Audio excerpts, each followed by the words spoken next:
এখানে যে সেফ এক্সিটটা দেখা গিয়েছে যে কোনো মতে জুলাই সনদ নামকাওয়াস্তে স্বাক্ষর করে নির্বাচনের দিকে যেতে পারলে হইল।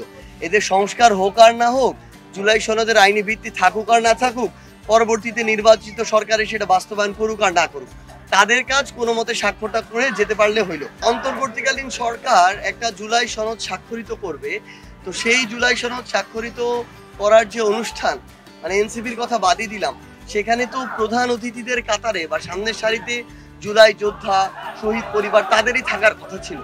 কিন্তু আমরা দেখলাম এটা রাজনৈতিক দলের একটা চুক্তির মতো, যেমন মিলন মেলা হয় ওইরকম মিলন মেলা বানানো হয়েছে।